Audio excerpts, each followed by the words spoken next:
he goes out and gives a speech this week on foreign policy. He gave a speech last week, on the economy. But then there's nothing to back it up. There's no commercials running. Nothing is running to back up what he just said in, whether it be in Michigan or whether it be yesterday's speech on foreign policy. It's said, it's gone, he's off to the next day. That's not the way you run a presidential campaign, and that is one of the reasons he's losing. From the lowest level of the political food chain to President of the United States, there is one thing every candidate needs and must have, especially in this media-driven world of people needing to have their argumentative needs sated every 7 seconds. Candidates have to hold a positive image. They need good PR every single second of every single day, or at least that's been the conventional wisdom. And if there's one thing this POTUS campaign has taught us, nothing is conventional. Nothing is as we once thought it would always be. And despite the fact Donald Trump trails badly in almost every poll and would seem to be on the verge of an electoral college laugher for the Democrats, perhaps if he had a master publicist in his ear and listened to that person, he might still be able to pull this election out of the gas bag. We have such a person. And once we talk to him, we're going to open up the lines for your comments at 1-877-Newsmax. Our guest is one of the most famous and respected public relations individuals in Hollywood. He has helped to plow the publicity road for almost 60 Academy Award winners, 34 Grammy Award winners, and 43 New York Times bestsellers. Personally, I know he has good taste because he worked with the greatest male comedian of all time, George Carlin. He has authored numerous bestsellers on public relations, including one widely read by those in and out of the media industry, trust me, Guerrilla PR. And while he may not be able to nail a half-court shot or fly to the basket, he's earned his nickname as the Michael Jordan of entertainment PR. Honestly, is there anything more deserving of a Hollywood production than this presidential election? It's a pleasure to welcome Michael Levine to the Hard Line. All right, Michael, let's go ahead and get to work right here, because when we talk about PR right off the top, let me ask you, please, Michael, tell us, do any of these candidates understand what public relations is, or are they just as confused as anybody else? Well, in a certain way, I think Donald Trump is a master of PR in certain ways. On the other hand, the things that are his salvation are also his damnation. He has been unable to do certain things that you see, the things that get you from point A to point B can very often be the very same things that remove you from going from point B to point C. You act differently, of course, when you're a candidate for a nomination. And I would have to give him exceedingly low grades on the pivot, that general election pivot that candidates have traditionally gone through. I have known and worked with many great PR agents and agencies over the years. The one thing that they have taught me is that if you hire PR people, you need to listen to them, because that's why they're there. You turn them down, you're going to fail. Isn't that the single biggest thing here? You've got to listen because people like you know what needs to be said. You can't just turn you out. Well, I'll tell you, I've arrived at a place in my life in which I won't even take on a client that won't listen, because it's really an exercise in self-destruction. And, today's news about the many changes at the top end of the campaign indicate that we're in a state of, or the Trump campaign, it's not my candidacy, it's not my client, but they're in a state of utter free fall and chaos. And it does appear from every reasonable source that this man is unmanageable, that Donald Trump takes no one's advice, and that he is who he is, for better or worse, and that advising him is just a fool's errand. Let's talk about one of his targets. RNC Communications Director Sean Spicer on CNN. He gave an example of what he considers to be the biased coverage of the media. We'll listen to this and then come back, and boy, have I got a question for you. Here we go. The vice president of the United States was going for that Hillary Clinton event in Pennsylvania and said that Donald Trump would have loved Stalin. Think about that for a minute. They compared him to a guy that killed at least 35 million people, and no one covered it. No one. People have made now a living out of trying to figure out how to pick apart. No, but I'm saying that not in the way that every comment that Donald Trump gets picked apart upon. And I think that there is truly a double standard in how Donald Trump's being covered and how the other side's being covered. Michael, fair to say that the media, whether it be the legitimate or the illegitimate media, as I call it, they live, eat, sleep, and breathe for these things that are said, these little comments that are out there. It's a 24/7 news cycle, cable, internet, whatever you want.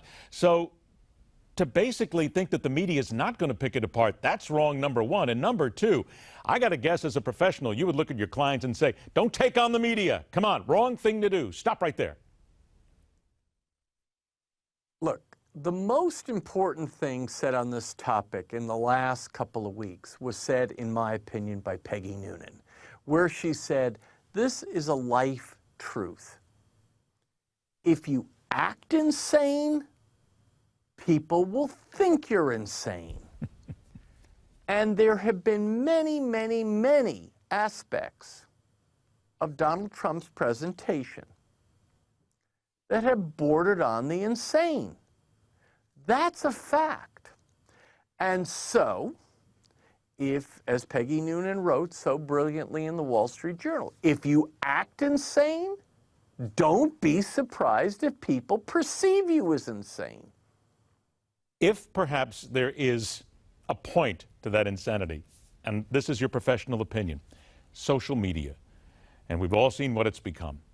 Donald Trump is talking about his low poll numbers, says it is the media's fault, but then he goes to the soapbox, his favorite, Twitter, and he goes off on the media right there talking about disgusting, corrupt media. We all know that Donald Trump loves Twitter. Would you as a professional look at any client of yours and say, please, God, stay off Twitter, or at least let somebody else do it for you? Well, look, all people, all of the great people I've worked with, all of the great people throughout history need an editor. And it seems that this man, Donald Trump, is not open to any editing, not open to any balance.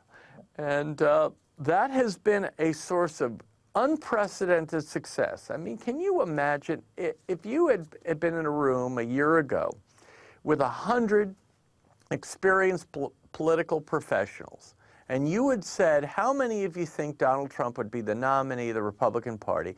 I don't think you would have gotten one to agree. Not one.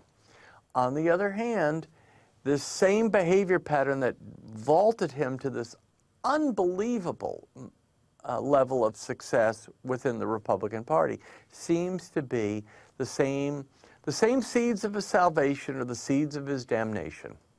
I only got about 20 seconds left. Here comes one of the great PR questions. Would you say that in Donald Trump's case, he has proven that, yes, there is such a thing as bad PR?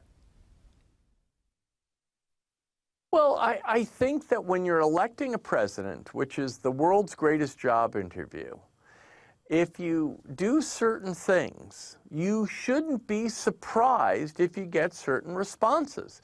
Also, America today is demographically set up to significantly favor the Democrats in many ways. And so it's as if you're running a 100-yard dash with someone starting at the 30-yard line. That's a pretty good advantage. So it's a difficult thing to overcome. Learn to start at the finish line, learn where your finish line is, and listen to the people who can get you there. There's your advice for the day. Michael Levine, it's a pleasure, my friend. Thank you so much for joining us. I hope we do it again. Thank you, my brother. All right, we got about a minute 30 to go. Let's get Rich from White Plains in here. Excuse me, Rich, you're first up on the show. Now, you think Donald Trump is not qualified to be president. You only got 30 seconds on this, Rich. There's a lot of people out there who are going to disagree with you and say he is just as qualified as anybody else. Well, Ed, I think there's something that everyone's overlooking, and I believe if Trump manages to get elected, it'll be the first time anyone has become president that has never held any public office or served in the military. And while some people think that's a good thing, let's take a look at the failed governorships of Jesse Ventura and Arnold Schwarzenegger. I think Governors Scott Walker, Rick Perry, John Kasich, and Jeb Bush would have made better Republican nominees based on the records of public service than the countless promises made by Trump, who doesn't bring a minute of experience or expertise in the public sector. And there are those who would say that Hillary Clinton's got a lot of public service, but they wouldn't trust her as far as they could throw her. Rich, thanks a lot for the call. Maggie's in Gettysburg, Pennsylvania. Maggie, I only got 20 seconds. You think Donald Trump should read Armageddon, huh? Yeah, that's what. There's some good stuff in there about Hillary, and I just think if they would make that into TV ads, they couldn't go wrong. I read that book in 2 weeks, and wow. Well, you would think that he would have read it because Dick Morris certainly is a friend of the campaign, and it's right there. It's all laid out in front of him. So, Maggie, you bring up a good point. Why not just read the book and follow the blueprint? You read it too. Thanks a lot, Maggie. We appreciate it. Don't forget Armageddon, now a New York Times bestseller. You can get it on Amazon. You can get it at your local bookstore, authored by our good buddy Dick Morris. Now, something the Clinton campaign could use some better PR about is what some are saying about her health, despite the fact there are those who say she's just fine. Next on The Hardline.